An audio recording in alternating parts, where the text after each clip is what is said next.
Bueno, os presento a Sergi César, que es el cardiólogo referente de la unidad que lleva las miocardiopatías en San Joan de Déu, y me gustaría pedir a Valentina que suba con Sergi y bueno. ¿Sí se oye? A ver. ¿Se oye? Sí. Sí, sí, sí. Se ha oído, ¿no? Valentina. Ella, Valentina y yo sí que nos conocemos de hace unos años. Sí, sí, pero sí. Vamos a hablar de miocardiopatía hipertrófica. Vamos a ir bastante dinámicos y entre medias podemos ir comentando alguna cosita tuya y así lo hacemos más dinámico, ¿vale? A ver. Nuestros pacientes ya sabéis que son de todas las edades, ¿no? A veces incluso prenatalmente, como después comentará a Marta López, podemos identificar algunas miocardiopatías y nuestros pacientes van creciendo, ¿no? Ahora mismo Valentina pues está entre esta y esta, ¿no? ¿Ya? ¿Un poquito? Sí. Entonces, a veces cuando hacemos el estudio de las miocardiopatías necesitamos muchas pruebas, ¿no? No nos basta solo con una, incluso a veces todo es normal y las tenemos que ir repitiendo cada año, como habéis oído en las anteriores charlas. A veces tenemos electrocardiogramas no diagnósticos, pero sí algo peculiares, como ha dicho Elena Arbelo antes, y dice, no sé, ¿vale? A veces hipertrofia, ¿no? Es decir, podemos detectar el corazón algo grueso, ¿de acuerdo? A veces podemos detectar insuficiencia, dilatación del corazón, o a veces no, como decía antes, no detectamos absolutamente nada. Y eso no es ni bueno ni malo, simplemente que a veces que nos tenemos que seguir viendo, ¿no? Que así es un poco el seguimiento. ¿Cómo es la historia natural habitualmente? Pues a veces tenemos pruebas, como decía, normales en electrocardiograma, ecocardiograma y otras pruebas de forma inicial y que a medida que van creciendo los niños o también cuando pasan a fase adulta van apareciendo cositas. A veces podemos ya detectar signos de miocardiopatía, a veces anomalías en el electrocardiograma, arritmias o a veces ya en unas fases más avanzadas insuficiencia cardíaca o en ocasiones también la muerte súbita. Pero bueno, esto no más son un grupo de pacientes los que van a llegar a esto y muy frecuentemente tenemos manifestaciones más leves. Y todo esto muchas veces tiene por eso estamos hoy aquí, ¿no? Una base genética, una herencia, ¿no? No tan solo son las miocardiopatías, sino que también algunas arritmias, como hemos explicado esta mañana, y en ocasiones pues la muerte súbita, ¿no? Que tiras un poco del hilo y acabas descubriendo pues una enfermedad no conocida en la familia que se ha descubierto a raíz de esa muerte. Entonces, Valentina, ¿tú te acuerdas un poquito de tu diagnóstico cuando fueron la primera vez que te dijeron que tenías que ir al cardiólogo? Yo me acuerdo, yo me acuerdo que estaba un día en el colegio así normal y me empezó a doler la cabeza y sentía que el corazón me iba a salir del pecho. Claro, a mí se lo comenté a mi profesora como pensó que simplemente era un dolor de cabeza y ya está. Pero luego cuando llegué a casa, yo estaba un día viendo tranquila la tele y se lo comenté a mi madre, que mi madre estaba en la cocina, claro. Y yo estaba, pero súper tranquila. Yo estaba mirando la tele. Y claro, y ya como mi padre tiene también una patología, pues ahí pues mi madre medio que se asustó, llamaron al cardiólogo, fuimos al cardiólogo y ahí es cuando vieron que algo no estaba raro, tipo no terminaba de estar bien. Vieron que era algo raro y ahí fue cuando buscaron médicos para ver qué era lo que tenía. ¿Qué edad tenías más o menos? Tenía 7 años, 6, más o menos. ¿Ahora cuántos años tienes ya? Ahora tengo 13 para 14. Muy bien. Luego te pregunto más cositas, ¿vale, Valentina? Pues como sabéis, el corazón es un músculo, como ha explicado ella, a veces pues no tan solo es la función del corazón, ¿no? Sino también la electricidad del corazón que puede dar síntomas como le pasó a Valentina. Entonces aquí tenemos el corazón, ¿no? Que ya sabemos que está situado en esta parte del pecho y todo este tipo de miocardiopatías que hemos ido explicando hoy, ¿no? En este caso nos centraremos más en la hipertrófica que un poco nos atañe a este caso ahora mismo. Este es un dibujo donde podemos ver el aumento de grosor, que ahora veremos un poco más en detalle, aumento del grosor de la pared del corazón, ¿no? No es que todo el corazón esté grueso, sino allí donde hay más músculo cardíaco es donde a veces más engrosa, ¿de acuerdo? Esto es, lo de antes era un dibujo, pero ¿no? Valentina ya está muy acostumbrada a venir a la consulta y cuando hacemos ecografías, pues es lo que vemos esto en la pantalla, ¿vale? Entonces, aquí vemos en la parte izquierda una miocardiopatía hipertrófica, ¿no? Aquí el aumento del grosor de esta pared muscular y lo de dentro es por donde pasa la sangre. Y a la parte derecha, como la cavidad de dentro, ¿no? Lo negro está muy dilatado y en cambio la pared es muy finita, ¿vale? Esto de aquí es la hipertrófica y lo de la derecha es una dilatada, que es un poco lo contrario que vemos en una ecocardiografía y es un poco la representación por ecografía de cómo vemos el corazón, ¿vale? No tan solo nos quedamos con una ecografía, ¿no? A Valentina también le han hecho otras pruebas, como por ejemplo una resonancia cardíaca. ¿Y por qué? Si a veces con ecografía se ve bastante bien.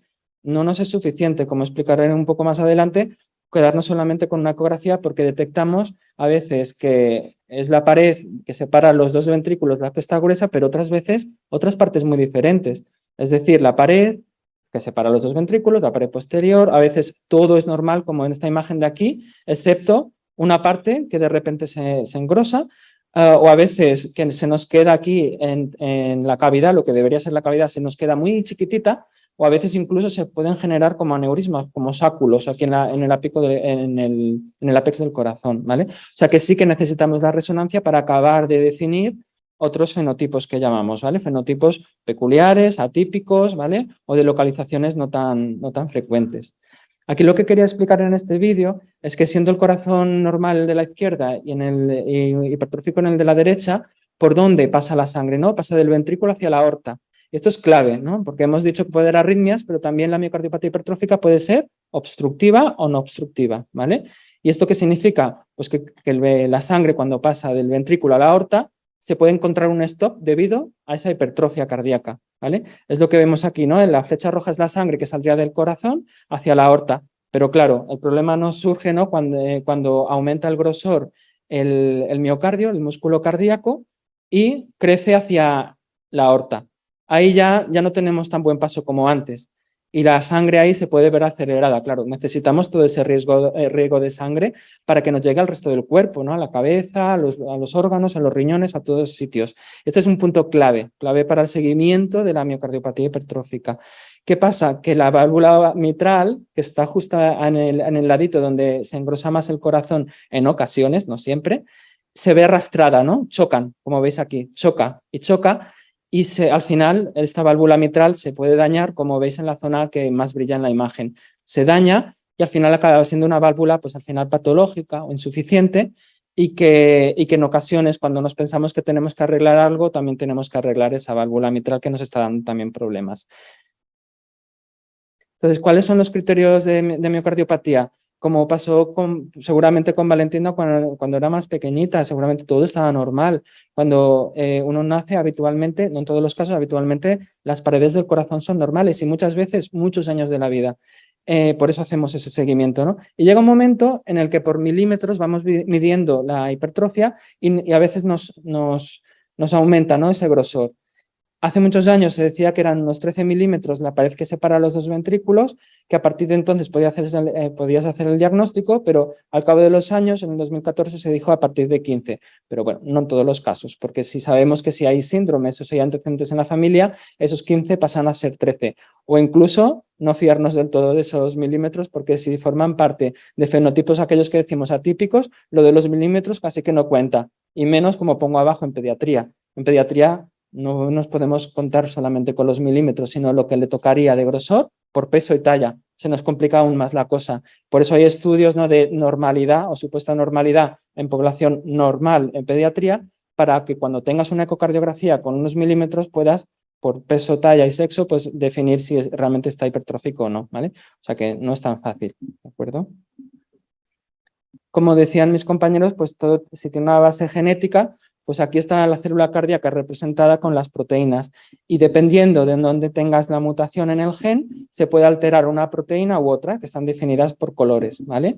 Sabemos que hay algunas que son más frecuentes, es decir, la voy a buscar y la voy a encontrar con frecuencia en la población que tiene miocardiopatía hipertrófica, como son estas de aquí, que alguno de vosotros estáis afectos de miocardiopatía, probablemente seáis de este grupo, pero otras mucho más infrecuentes, ¿no? Que son estas de aquí, que son mucho menos frecuentes y que alguna de ellas nos dan ese fenotipo que decimos, ¿no?, esa expresión un poco rara, que haces la eco, no acaba de ser hipertrófica, pero es muy rara, es muy rugoso todo. En este caso sí que este grupo es que también pertenece a Valentina, fenotipos un poco en que incluso podemos llegar a pensar que aparecen más precoces en la vida, ¿de acuerdo? Esto es importante comentar, que ya se ha comentado anteriormente, que cuando tienes un gen no necesariamente tienes que manifestar la enfermedad, cuando tienes una mutación en un gen. Por eso muchas veces nos damos a veces de todo el alta porque es bueno, de momento está todo bien, pero vamos a ver en la adolescencia que es un momento clave, o incluso pasamos a la etapa adulta y decimos, bueno, de vez en cuando que tengas una eco, ¿vale? Y dentro de la misma familia puede expresarse de forma variable, que es que cuando haces la miocardiopatía hipertrófica, en este caso, puede manifestarse en diferentes localizaciones o incluso no ser un aumento de grosor, sino un aumento de la rugosidad, ¿de acuerdo? Y bueno, más o menos, en un 60% podemos llegar a encontrar el gen en las familias. Y esto es lo que vemos a nivel celular. Aquí vemos las células musculares bien, como medio bien organizadas, lisitas, y todo lo que es la B y la C es como desestructura, desorganización, unas más pequeñas, otras más gruesas, ¿de acuerdo? Esto sería la B y la C, pues la organización de las células cardíacas vistas al microscopio en una miocardiopatía hipertrófica. La última imagen, también para que sepáis que muchas veces decimos, bueno, pero vamos a ver que si hay fibrosis o no. Claro, si tuviéramos en todos los pacientes una biopsia, podríamos ver que a veces se teñe de azul y eso es malo porque es fibrosis, que es como cicatriz en el corazón, ¿de acuerdo? Por eso también, Valentina, ¿no te acuerdas cuando te hicieron alguna resonancia del corazón? Sí, ¿Recuerdas? me hicieron 2. ¿Cómo lo viviste aquello? Es lo de que te meten en el tubo. Es lo de, sí. Sí, pues no es muy diferente, simplemente es verdad que es una sensación extraña cuando entra el líquido, lo más extraño, mucho ruido, pero no es la sensación más agradable que se puede sentir, pero bueno, se hace pocas ¿no? veces. Entonces, Ha sido muy correcta. No lo pedimos desde el diagnóstico habitualmente en niños pequeñitos, no, porque la prueba es muy larga y como dice ella hay que poner contraste. Y la fibrosis sabemos que muchas veces aparece muy tarde en la vida. Necesitas un tiempo de evolución de la enfermedad para que aparezca. Al final la fibrosis es importante saberla porque parece ser que se ha relacionado más con tener arritmias. Esto está pendiente incluso de hacer más estudios, ¿vale? Pero parece ser que puede estar relacionado. Como decía Valentina, ¿no? Que a veces tenemos síntomas, podemos pasar de estar asintomáticos a empezar a tener algún síntoma, como por ejemplo que cuando el corazón no se contrae bien, pues da dificultad para respirar o da edemas, ¿no? Es hinchazón de las piernas, por ejemplo. A veces la obstrucción de la sangre, cuando quiere pasar hacia la aorta y no puede, pues puede dar también eso, ¿no? Síncopes, pérdida de conocimiento, dificultad para respirar también. Y cuando el corazón está muy grueso, la propia coronaria no es capaz de alimentar todo ese territorio que es tan hipertrófico, que está tan grueso, y puede ser que el paciente manifieste dolor en el pecho, como si fuera una angina, con el esfuerzo. Y en ocasiones, como decía, las cosas no se centran tan solo en el grosor, sino también en las arritmias, porque por ahí pasa el tejido eléctrico, 1, y 2, hay la fibrosis que hemos dicho que son células que ya han sufrido, se han fibrosado, se han cicatrizado y esas sabemos que pueden ser responsables de arritmias, que puede ser que sea eso pues con el corazón rápido, como decía, mareos o pérdida de conocimiento incluso. Tratamiento en común de las miocardiopatías, pues empezamos a tratarlas cuando sabemos que hay insuficiencia cardíaca, sobre todo. Todo este pool de medicaciones son los que sabemos que en pediatría, por ejemplo, podemos dar, ¿vale? Cada uno en ciertas circunstancias, ¿vale? No todos a la vez, ni mucho menos, ¿de acuerdo? Sabemos que, por ejemplo, el último es uno que el que se llama Entresto, que no se daba, que en adultos está dando mucho para cuando hay insuficiencia cardíaca, y en pediatría ya está el ensayo clínico finalizando y es seguro y se podría llegar a dar. Lo digo para que también os vaya sonando que vamos incorporando nuevos medicamentos. El que más os va a sonar es, y te voy a dar un beta bloqueante, ¿no? Para intentar rebajar un poco la frecuencia cardíaca, que no esté tan acelerado el paciente y eso nos va a hacer disminuir el riesgo también de arritmias. Los beta bloqueantes también, como sabéis, se dan cuando hay obstrucción en el corazón. Lo que comentaba de la resonancia cardíaca, ¿no? Que nos ayuda a determinar la localización y la función del corazón, la localización de la hipertrofia y la función del corazón, determinar la fibrosis con lo del contraste que decía Valentina, que da como una especie de calorcillo, ¿no? Cuando te lo ponen. Para mí era un líquido frío. Un líquido frío, hay pacientes que lo notan caliente. Y luego también que próximamente, igual en un futuro, ojalá no se tenga que dar el contraste, ¿vale? Porque hay otras técnicas que parece que pueden ayudar a localizar esa fibrosis, pero ahora en Sant Joan de Déu estamos haciendo las dos a la vez para comparar. Una es con contraste y otra sin contraste y un poco para ir comparando, ¿vale? ¿Cuáles son los pronósticos a largo plazo de supervivencia es muy alta, sobre todo lo que siempre yo digo, conocer al paciente. Y en algunas guías que he estado leyendo un poco más antiguas o que tratan un poco el tema pediátrico, no hay que esperarse a los 10 años para ver a un paciente pediátrico para ver si hay hipertrofia.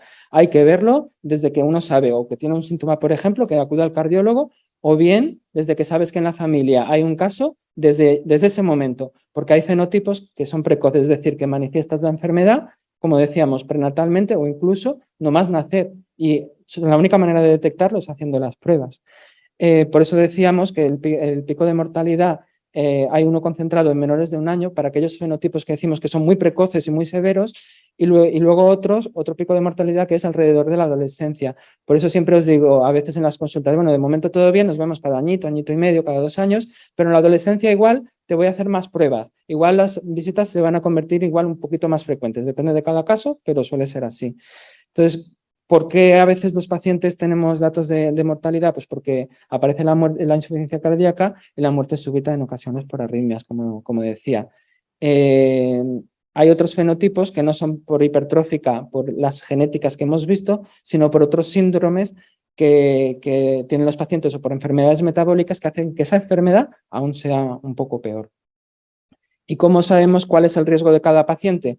Esta es la calculadora que hay en adultos, que no nos sirve para pediatría. Entonces, en los últimos años sí que hemos estado trabajando en diferentes publicaciones en las cuales hemos podido participar y se ha creado una aproximación con una calculadora para saber si uno es portador de miocardiopatía hipertrófica, qué riesgo puede llevar a tener en función de su edad, su grosor, si ha tenido alguna arritmia. Entonces, todo eso es un batiburrillo que se pone en esta calculadora y en estos ítems y nos ayude más o menos a estimar el riesgo. ¿Y esto para qué? Os preguntaréis, pues para saber si uno se tiene que colocar un desfibrilador y más o menos sobre qué riesgo tengo de poder hacer una arritmia al final, ¿no? Porque es ideal que los pacientes llevaran un desfibrilador realmente cuando lo necesiten, ¿no? Que ahora lo comentaré, en prevención primaria, antes de que tengamos un susto gordo, poder tenerlo, pero hay que elegir cuáles también, en qué momento. Como decía, prevención primaria, que no sé si en tu caso, Valentina, te pusieron un desfibrilador, ¿verdad? A mí sí, yo tengo un DAI subcutáneo. Y lo llevas con un cable aquí. Se Sí, puede ver. la localización, sí, la localización es debajo de la piel, pero ya sí que tiene el cablecito por dentro de la vena que le llega hasta el corazón, ¿de acuerdo? Y en este caso pudimos poner, en aquel entonces cuando nos conocíamos, la calculadora estaba en pañales, que creo recordar, y no sabíamos, pero lo que sí sabíamos es por el grosor y por unas características que teníamos que colocar un desfibrilador, ¿verdad, Valentina? Sí. Pero en este caso es prevención primaria. Sabemos cómo es ella, cómo es su corazón, y antes de que pasara alguna cosa, pues decidimos finalmente implantar la prevención primaria, y por eso explicamos muy bien, no tan solo a los papás, sino también al paciente. Es muy importante, si son adolescentes, que sepas qué se le va a poner, cómo va a ser todo, y es fundamental, ¿no? También porque tienes que estar de acuerdo, ¿vale? Y como mínimo bien informado. Sí. Y la prevención secundaria, que es aquella que deberíamos intentar evitar, pero algunas veces nos llega al paciente, ¿no? Ha venido presentado una muerte súbita y si se ha recuperado, ese es el momento de colocar un DAI en prevención secundaria. Los inconvenientes, como comentaban antes los compañeros, hay una serie de inconvenientes que a veces por ciertos síndromes o porque sabes que puede haber choques inapropiados, puede haber una infección del dispositivo del cable, también con los años se puede romper el cable, o también tienes que saber que se tiene que ir recambiando la batería. Una vez ya está puesto, ya entras en ese bucle, ¿no? de tener que estar atento a las arritmias, a cómo está el cable, cómo está la batería, por si necesitaras un recambio de alguno de ellos porque algo no funcione bien, ¿no? a lo largo de la vida. Entonces, como último tema a tratar, que esto es más quizá el terreno de Carles Díez, en cuanto a ensayos clínicos, porque la mayoría empiezan siempre en adultos y luego ya al cabo de los años pasan a pediatría, pero quería dejar claro simplemente el tema del Mavacantem, que sí que es verdad que todavía se sigue ensayos clínicos de cómo están los pacientes que empezaron en su momento este fármaco, que es un fármaco que igual habréis oído, que es un inhibidor de la miosina, pero que de momento la indicación práctica es que se le dé a los pacientes que tienen obstrucción para que disminuya el músculo cardíaco en esa zona tan afectada y el paciente pueda aliviarle los síntomas. No es una medicación que la puedas dar y reduzca todo el corazón, todo el grosor, sino aquellos que presenten obstrucción y tengan una serie de criterios, lo puedes llegar a plantear porque igual lo puedes rescatar de tener que hacerle una cirugía, ¿de acuerdo? Lo de la cirugía que comentaba es que cuando tienes una obstrucción, como veíamos antes, ¿no? Tanto grosor, el paciente puede necesitar, ¿no? Seccionar un trozo de músculo para aliviar, ¿no? Ese grosor y que pase mejor la sangre hacia la aorta, ¿de acuerdo? Hay otros ensayos que próximamente o en el próximo SAMS, espero estar invitado y os pueda explicar, con otro tipo de mutaciones que probablemente puedan hacerse en etapas un poquito más precoces que no en el adulto, para intentar, ¿no? Que en lugar de que sean medicaciones que alivien, pues medicaciones que también nos ayuden a reducir el grosor y que no tan solo sea una cosa de aliviar un síntoma, sino de volver un poco a un grosor más normal. Y por último, es la última diapositiva, Victoria. ¿Vale? No vamos mal, ¿no? Pues venga. Me ha mirado fatal. Importante, ¿no? Implicar a las escuelas, los profesores, los psicólogos y a los equipos de profesionales para ayudar a hacer RCP en los colegios, ¿de acuerdo? Es para mí muy importante también la figura del paciente experto. Tú ya eres experta, ¿vale? Y podrías ayudar incluso a otros pacientes a veces a explicar, no, yo he pasado por esto, a veces uno cuando lo explica a uno se le hace un mundo, pero cuando ves a un compañero o a algún amigo o a alguien que te presentan que le pasa lo mismo, dices, pues está bien, igual no es para tanto, ¿no? Entonces yo creo que esa figura es esencial. Y luego también un poquito la divulgación científica, que son las jornadas de hoy informativas para un poco extrapolar todo lo que hacemos en la consulta pues a toda la población que esté invitada a las consultas, ¿vale? Entonces, por último, hacer un par de preguntas solo, Victoria, a Valentina, ¿vale? ¿Te cambió, Valentina, mucho la vida cuando te dijeron lo de la miocardiopatía? Es decir, ¿dejaste de hacer cosas? Sí, yo por ejemplo es que piensa que era una niña bastante chica, tenía 7 años. Yo era muy deportista, yo hacía hockey, esquí, era muy deportista y yo tuve que cortar absolutamente todo, no podía hacer ningún tipo de deporte porque claro, tampoco se sabía del todo qué es lo que yo tenía y yo era muy chica, entonces no terminábamos de saber. Claro. Entonces a mí lo que es el deporte se me cambió todo. Claro, porque hacías mucho, claro. Yo sí. Es lo que nos pasa a veces en la consulta y por eso quería tratar este tema. Depende de la edad que nos llegue, podemos orientar a los niños y a los padres sobre cómo encarrilar a ese niño, si es muy pequeño, sobre el tema del deporte, que a veces es simplemente que haga algo de deporte, pero sin estar altamente competitivo y federado, y en ocasiones, ya cuando nos llegan un poco a mediana edad o en la adolescencia, ya que llevan una carga de deporte importante y tienen muchas ilusiones a su alrededor, el hecho de prohibir hacer ese deporte competitivo les acarrea luego problemas psicológicos, porque dejan de tener su vida habitual a pasar a tener una vida más sedentaria en ese sentido, que a pesar de eso no solemos decir, no, quédate en una silla, sino que hagas cosas más suaves, desde luego. Pero bueno, como dice Valentina, a veces es difícil poner el tope, sobre todo al principio, si no hay un diagnóstico muy claro, ¿de acuerdo? No sé si querías decir alguna cosa que fuera importante para ti, Valentina. No, ¿Está? creo que no. ¿Está? ¿Vale? Vale. Pues, Victoria, ¿sí?